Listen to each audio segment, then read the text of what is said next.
E a nossa conversa hoje será sobre a avaliação da aprendizagem, na concepção de dois estudiosos renomados sobre o assunto, a professora Jussara Hoffmann e o professor Cipriano Lucchesi. Importante dizer que a avaliação escolar começou a ser proposta, compreendida e divulgada a partir de 1930, quando Ralph Tyler utilizou essa expressão para falar dos cuidados necessários que os professores deveriam ter com o aprendizado dos alunos. E de acordo com o professor Lucchesi, ainda hoje nós mais examinamos do que avaliamos. E é necessário que os educadores aprendam a avaliar. E aprender a avaliar significa entender os conceitos teóricos sobre a avaliação concomitantes com a prática, traduzindo-os em atos do cotidiano. Ele diz que o nosso exercício pedagógico escolar é atravessado mais por uma pedagogia do exame do que por uma pedagogia do ensino-aprendizagem. Os alunos estão com a atenção centrada na promoção, os professores com a atenção voltada para as provas, os pais centram a atenção nas notas dos filhos, os estabelecimentos de ensino centram nos resultados das provas ou exames e o sistema social se contenta com as notas obtidas nos exames.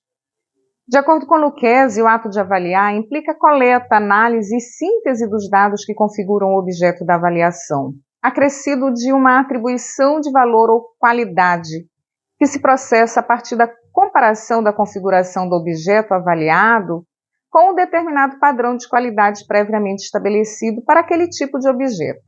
O valor ou a qualidade atribuídos ao objeto conduzem a uma tomada de posicionamento a favor ou contra o objeto, ato ou curso de ação, a partir do valor ou da qualidade atribuídos. Conduz a uma nova decisão, que é manter o objeto como está ou atuar sobre ele.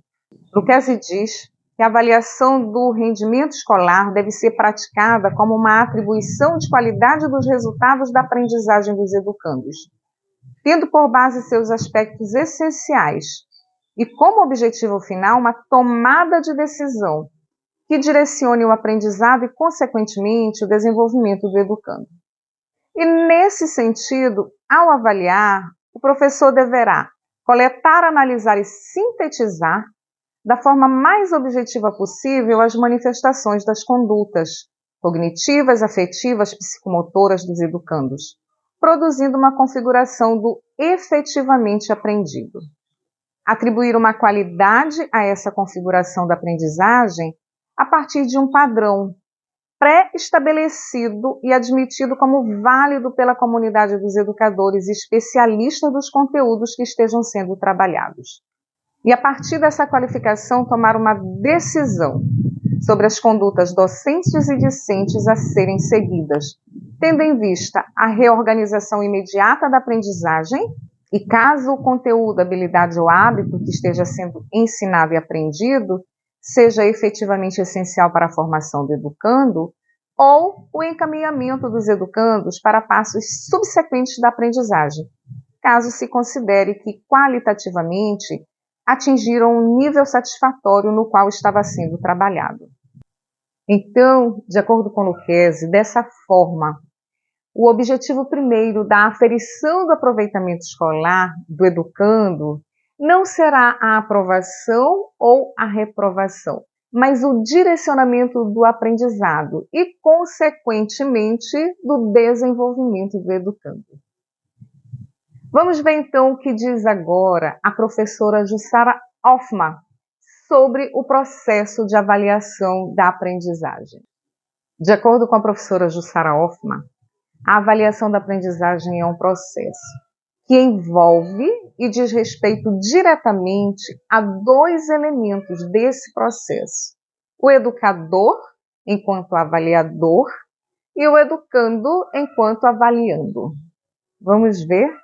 De acordo com Hoffmann, mesmo que o educador trabalhe com muitos alunos, sua relação no processo avaliativo estabelecer-se-á de forma diferente com cada um deles, por meio da ação mediadora da tomada de decisão ele estará afetando vidas e influenciando aprendizagens individuais. Da mesma forma, cada aluno irá estabelecer maiores ou menores vínculos intelectuais e afetivos com cada professor, resultando em atitudes e respostas diversas por parte destes. O processo avaliativo é sempre de caráter singular no que se refere aos estudantes, uma vez que as posturas avaliativas, inclusivas ou excludentes, afetam seriamente os sujeitos educativos. É preciso refletir, portanto, sobre procedimentos adotados como justos, como a prerrogativa de que se avaliam muitos alunos nas escolas e universidades. E de acordo com a professora Jussara Hoffmann, todo processo avaliativo tem por intenção observar o aprendiz, analisar e compreender suas estratégias de aprendizagem e tomar decisões pedagógicas favoráveis à continuidade do processo. Somente se constitui o processo como tal se ocorrerem os três tempos: observar, analisar e promover melhores oportunidades de aprendizagem. Essa é a intenção do avaliador, de acordo com Hoffmann. Conhecer, compreender, acolher os alunos em suas diferenças e estratégias próprias de aprendizagem para planejar e ajustar ações pedagógicas favorecedoras a cada um e ao grupo como um todo. O objetivo de promover melhores condições de aprendizagem resulta em mudanças essenciais das práticas avaliativas e das relações com os educandos, uma vez que toda observação ou exigência do professor passa a vir acompanhada de apoios, tanto intelectuais quanto afetivos, que possibilitam aos alunos superar quaisquer desafios. Mas tratando-se a avaliação de um processo, ela é contínua e evolutiva, não podendo ocorrer por etapas delimitadas.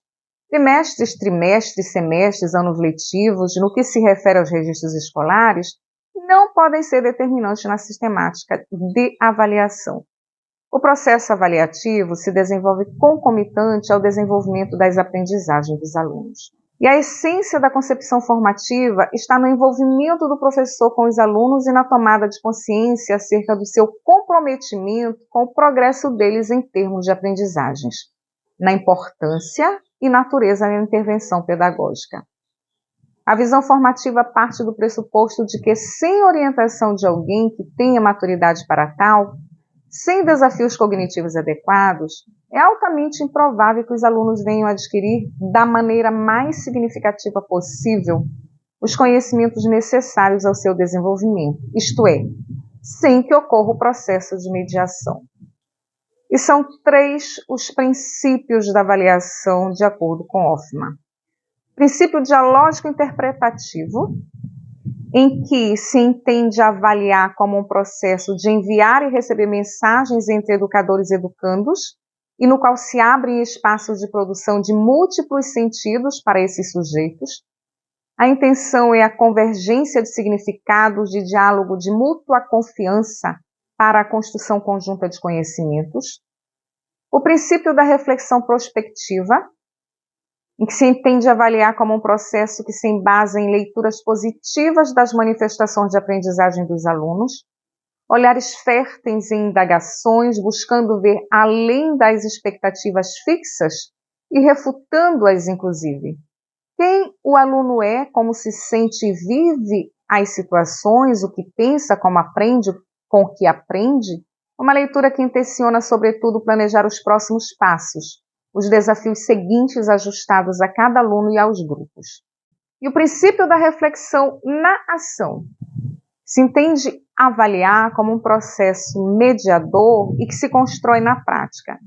O professor aprende a aprender sobre os alunos na dinâmica própria da aprendizagem, ajustando constantemente sua intervenção pedagógica a partir do diálogo que trava com eles, com outros professores, consigo próprio, refletindo criticamente sobre o processo em andamento e evoluindo em seu fazer pedagógico. O que se faz com o que se vê. A reflexão e a comunicação com os alunos devem ser consideradas processos interdependentes.